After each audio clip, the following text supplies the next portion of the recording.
now give the floor to Ms. Rosemary DiCarlo. Thank you. Mr. President, according to the official news agency of the Democratic People's Republic of Korea and various government sources, at around 10:15 a.m. local time on 18 November, the DPRK test-fired what it described as a new type of intercontinental ballistic missile, which it named the Hwasong-17. The missile reportedly flew a distance of 1,000 kilometers and to an altitude of approximately 6,100 kilometers. It is reportedly the first successful test of the DPRK's largest and most powerful missile, capable of reaching all of North America. The launch was the latest in a series of alarming activities related to its nuclear weapon and ballistic missile programs that the DPRK has conducted in 2022, including over 60 launches using ballistic missile technology. 2 of those launches involved ballistic missiles characterized by the DPRK as intermediate range and 3 as intercontinental range. Other launches involved shorter range missiles using ballistic missile technology and other systems, which the DPRK has stated are for use to deliver so-called tactical nuclear weapons.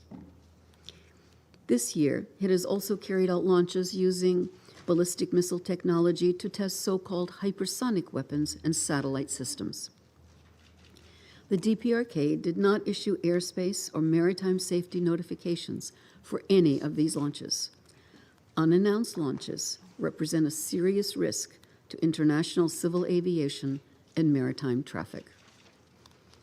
Mr. President, the Secretary General has strongly condemned the DPRK's latest intercontinental ballistic missile launch, the second ICBM launch this month.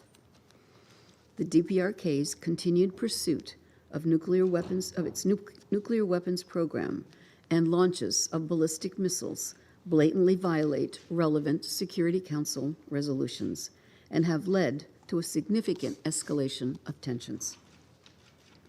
We reiterate our calls on the DPRK to desist from taking further provocative actions and to fully comply with its international obligations under relevant Security Council resolutions.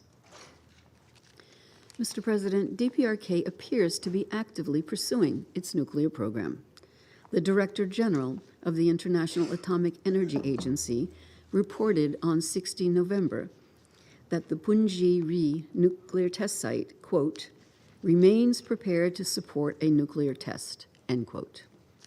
The IAEA has continued to observe activity at the site.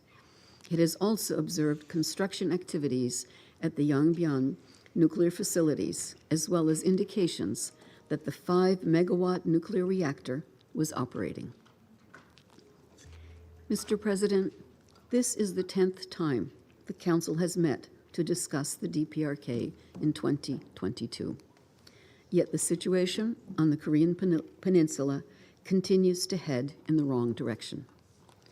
The repeated missile launches, confrontational rhetoric, and military exercises contribute to a negative action-reaction cycle.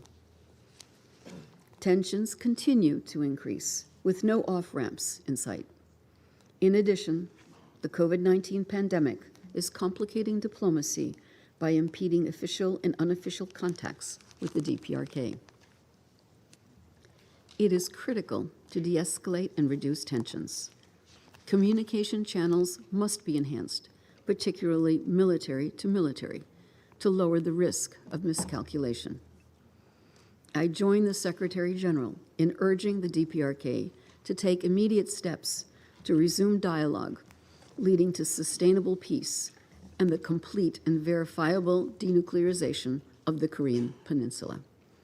I also conveyed our serious concerns during my meeting with the DPRK permanent representative on 9 November.